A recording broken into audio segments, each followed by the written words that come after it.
Deixeu-me fardar una mica. Quan agafes un llibre i a la primera pàgina del primer capítol resulta que surt el nom del festival que tu coorganitzes i a la següent línia resulta que surt el teu nom, doncs escolta, aquell llibre per nassos és que ha de ser bo. Però és que en realitat pocs dubtes tenia que sortís o no sortís el meu nom allà al mig, aquell llibre seria bo.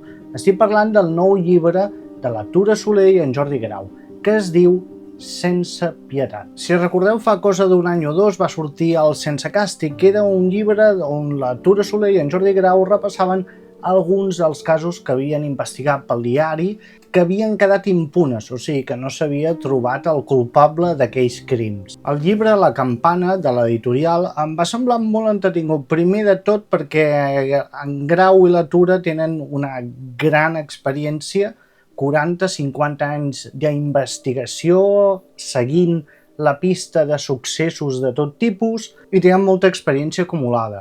Això fa que puguin escollir entre infinitat de casos els més curiosos, els que criden més l'atenció, i en segon lloc, que són periodistes de raça i que saben escriure molt i molt bé. I com és lògic i normal, com que aquell llibre va tenir tant d'èxit, doncs té, podríem dir, una segona part, que és aquest, el de Sense pietat que us acabo de comentar, on sí, surt el meu nom. Aquesta vegada tenim 8 crims terribles i cruels, i és cert, però és que també tenim coses que ens poden recordar el primer llibre, com per exemple que alguns dels casos que surten aquí tampoc sabem qui és el culpable, o almenys el culpable no ha rebut cap càstig per al crim comès. Tots els casos que s'esmenten en aquest llibre, al igual que el primer, estan ambientats aquí, a les comarques gironines, que és la seva zona d'acció, on tant han treballat durant tota la seva carrera. Doncs aquí tenim aquests 8 casos que bé, n'hi ha de tot tipus.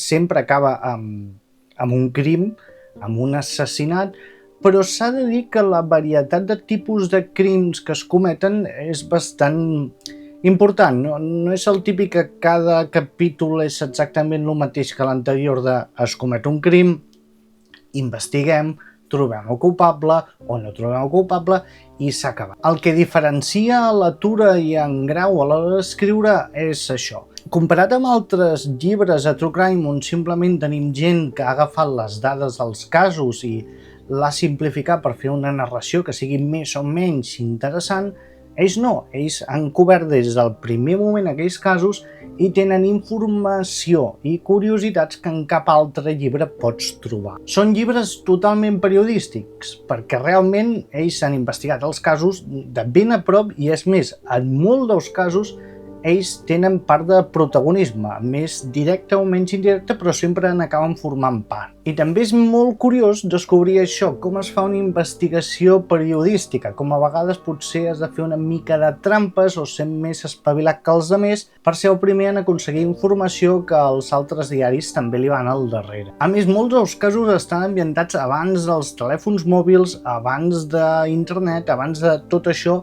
i fa que sigui una mica com rescatar aquest periodisme que potser hem idealitzat, on és això, el periodista era una persona que anava a buscar informació a tot arreu, des dels xivatos fins a la policia, a qui fos, burxaven a qui fos per aconseguir tota la informació que si no, no arribaria a ells. És un moment on tampoc hi havia comunicats policials explicant què ha passat, no.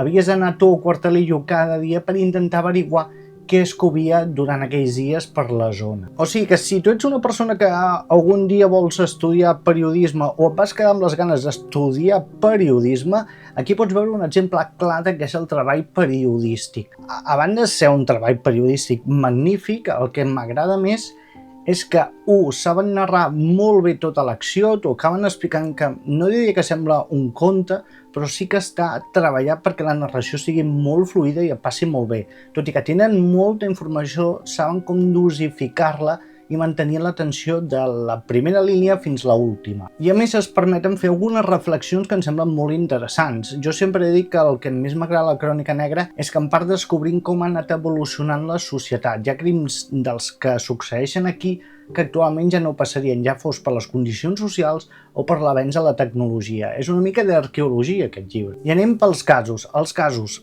El que passa quan agafes diferents casos és que hi haurà casos que et semblaran més o menys interessants. Jo anant ràpid i després de llegir el llibre, jo en destacaria 3, que són els que potser més m'han impactat. El primer és molt dur de llegir perquè és el segrest i violació i al final el van matar d'un pobre nen que va buscar fulles de morera. No s'acaba descobrint qui és el culpable i et deixa amb un mal cos terrible perquè pateixes a l'hora que la família va descobrint tot plegat.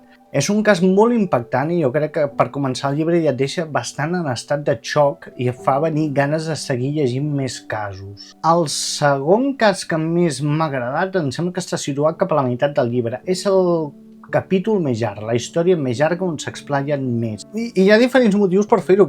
Primer perquè hi ha certa implicació personal amb el culpable, que el culpable saps a bon principi qui és.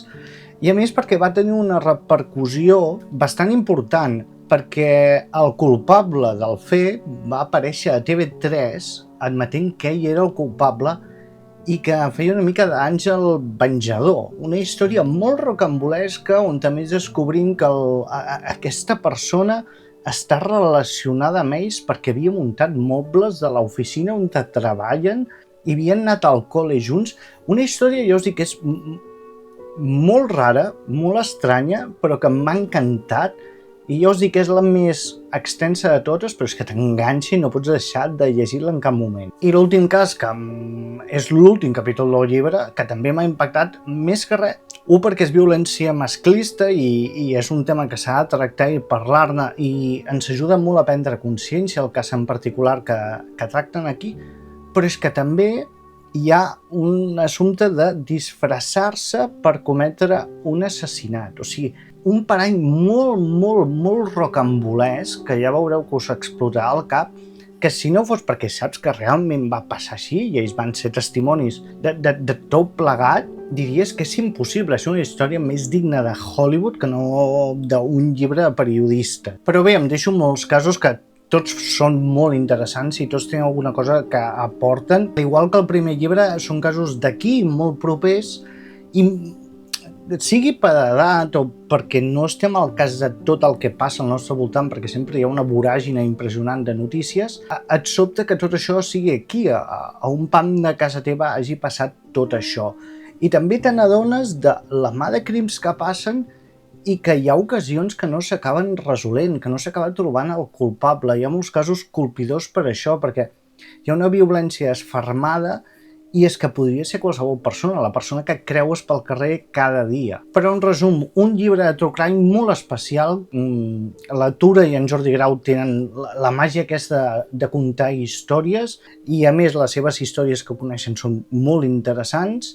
Uns llibres plens de reflexions, uns llibres molt colpidors però alhora molt realistes, que ja us dic que si sou amants de l'autèntic true crime, del que podríem dir que és més d'autor de Truman Capote a sang freda, jo crec que és un d'aquells llibres que t'has de llegir. I per cert, ben aviat estarà penjada la presentació del llibre que vam fer al Ceba Negra amb ells dos, o sigui que és imprescindible que ho veieu perquè descobrireu encara més anècdotes i si ho veieu descobrireu que tant un com l'altre ja estan treballant en properes entregues, fins i tot ens desvetllen el nom d'aquests propers llibres que tenen entre mans. O sigui que no dubteu a consultar el vídeo tan bon punt estigui disponible. I ja per acabar, agrair a la Campana que realment està fent una feina esplèndida perquè tots els amants del true crime estem trobant infinitats de llibres que estan publicant ells en català, cosa que ens agrada i que segueixin així, sisplau, perquè m'està encantant tot el que estan traient de la crònica negra. O sigui que la Campana, seguiu, sisplau, ho feu molt bé. Ens veiem properament, porteu-vos molt i molt bé i ens veiem aquí a Enigmes Pendents.